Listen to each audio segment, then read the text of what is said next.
ഇന്ന് തന്നെ ഡൗൺലോഡ് ചെയ്യൂ. കാണൂ നിങ്ങളുടെ ഫേവറേറ്റ് ഷോസ്. സർ, ഈ നിൽക്കുന്നത് എന്റെ മകന്. കുറച്ചു നാളുകൾക്ക് മുൻപ് ഒരു കൊലക്കേസിൽ നിന്നും തന്ത്രപരമായി കോടതിയെ കബളിപ്പിച്ച് പുറത്തിറങ്ങിയതാണിവൻ. ശരവണൻ ആന്റിയുടെ കുടുംബം എന്ന് പറഞ്ഞ ജീവനാ. ആ കുടുംബത്തെ ദ്രോഹിക്കുന്നവനെ അവൻ വെറുതെ വിടില്ല. ഇനിയിപ്പോ അവനെങ്ങാനും ജീവന്റെ പുറകെ പോയിരിക്കും.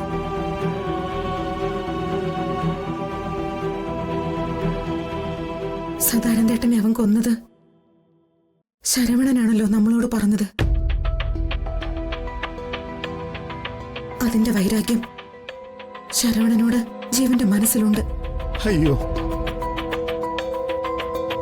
ഈശ്വര, അവൻ അങ്ങോട്ട് തന്നെ ആയിരിക്കും പോയത്. ഹരി, എന്തൊക്കെ ചെയ്യാ? ഒന്ന് അന്വേഷിക്കണ്ടേ? അല്ല, എവിടെയാണെന്ന് വെച്ചിട്ടാടോ? ഈ ജീവൻ ഉണ്ടാവുന്ന നമുക്കറിയാവുന്ന ഏക സ്ഥലം ജെആറിന്റെ ഓഫീസ്. അല്ല, ഈ രാത്രിയൊക്കെ ഇനിയിപ്പോ അവിടെ തുറന്നിരിക്കോ? അല്ല, വേണമെങ്കിൽ നമുക്ക് അവിടെ വരെ ഒന്ന് പോയി നോക്കാം.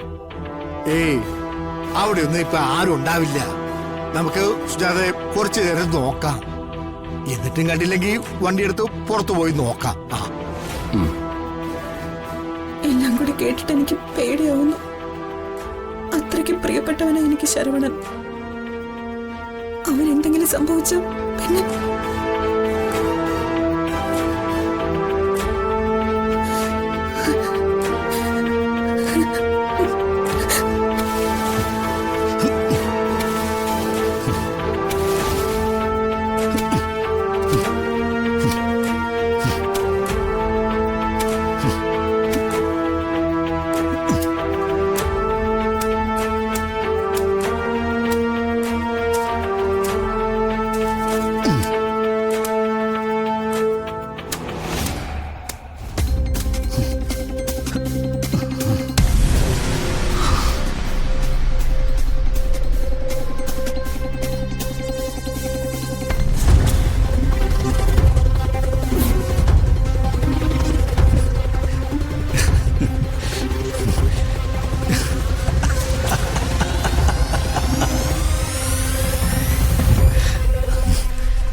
കിട്ടുന്നില്ലേ?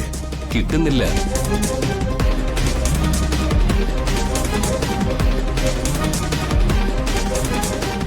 ഇത്രയും നേരം വിളിച്ചിട്ടും ശരവണൻ എടുക്കുന്നില്ലല്ലോ ഹരി. നമ്മൾ ഇനിയിപ്പോ എന്താ ചെയ്യാ? ആന്റി, നമ്മുടെ കൂടെ പണിയെടുക്കുന്ന ആളുകളോട് മുഴുവൻ ഞാൻ ഈ കാര്യം പറഞ്ഞിട്ടുണ്ട്. അവർക്കെല്ലാവർക്കും ശരവണനെ നന്നായിട്ട് അറിയാലോ.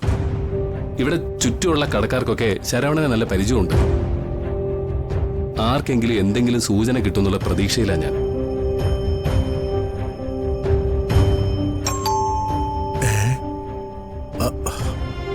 ഹരി, ഞാൻ പോയി നോക്കാം.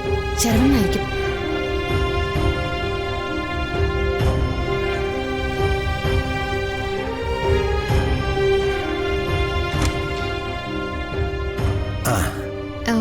എന്താ പ്രസിദ്ധേട്ടാ? ഹരിസാറില്ലേ? ആ, ഉണ്ട്. അകത്തോട്ട് വാ.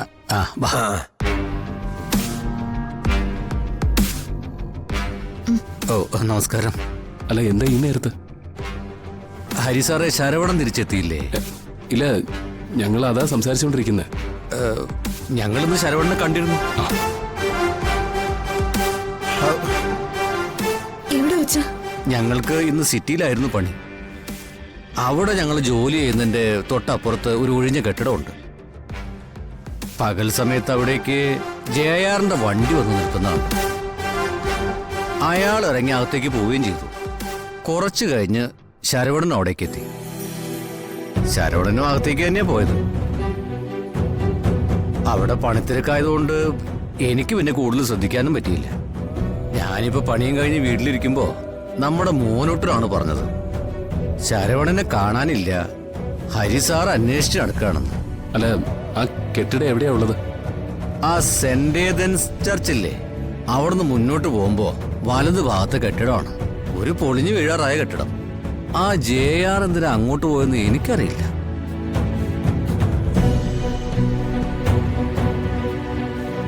ശരി, നിങ്ങൾ എന്നാ വിട്ടോ, ഞാൻ അന്വേഷിച്ചോളാം. ഹരി, വേറെ പ്രശ്നമൊന്നുമില്ലല്ലോ. ഞങ്ങൾ വേണമെങ്കിലേ നമ്മുടെ ആൾക്കാരെ എല്ലാം കൂട്ടി വരാം. വേണ്ട, എന്തെങ്കിലും ഉണ്ടെങ്കിൽ ഞാൻ വിളിച്ചോളാം. നിങ്ങൾ വിട്ടോ. ശരി ശരിയാണ്. ശരി. എടാ ഹരി, കാര്യങ്ങൾ കുഴപ്പമാണല്ലോടാ. അപ്പോ ശരവണൻ അടുക്കളയിൽ നിന്ന് കത്തിയുമായിട്ട് പാഞ്ഞു പോയത് ഏറെ കാണാനായിരിക്കും. എന്താ ഇപ്പൊ ഇവനെ കാണിച്ചത്? കണ്ണിച്ചോരയില്ലാത്ത ഒരുത്തനെ തേടിയ പോയത്. കൊല്ലാനും മടിയില്ലാത്ത ഒരുത്തന. ശരവണൻ JRനെ അന്വേഷിച്ച് ചെന്നിട്ടുണ്ടെങ്കിൽ അയാൾ ശരവണനെ വെറുതെ വിടില്ല. അയാള് അച്ഛനെ കൊന്ന കാര്യം എന്റെ അടുത്ത് പറഞ്ഞത് മുതല് ശരവണനോട് അയാൾക്ക് പകയാ. ഹരി, നമുക്ക് പോലീസ് സ്റ്റേഷനിലേക്ക് പോവാം. അവനെ വെറുതെ വിടരുത്.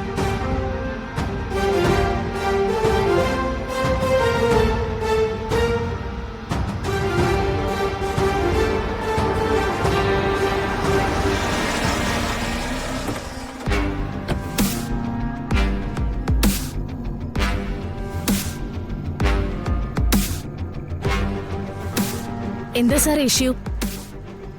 അവരുടെ ഒരു ബന്ധുവിനെ കാണുന്നില്ല. അതെ, നിങ്ങളെയൊക്കെ സാറ് വിളിക്കുന്നുണ്ട്.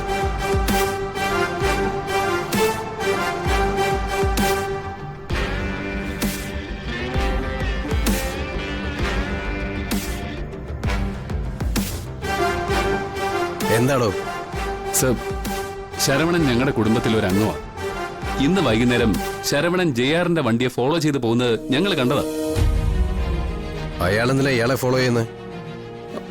അതെന്താണെന്നുള്ളത് ഞങ്ങൾക്ക് അറിയില്ല സർ.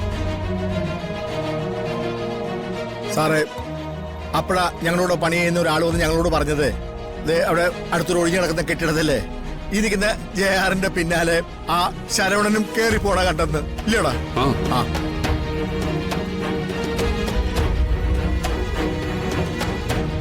സർ, ഈ നിൽക്കുന്നത് എന്റെ മകന്. കുറച്ചു നാളുകൾക്ക് മുൻപ് ഒരു കൊലക്കേസിൽ നിന്നും തന്ത്രപരമായി കോടതിയെ കബളിപ്പിച്ച് പുറത്തിറങ്ങിയതാണിവൻ.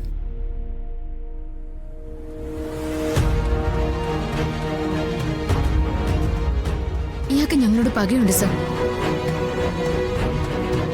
ഇയാളത് തീർക്കാൻ വേണ്ടി പല മാർഗങ്ങളും നോക്കിയിട്ടുണ്ട്. മധുര നൊമ്പരക്കാറ്റ്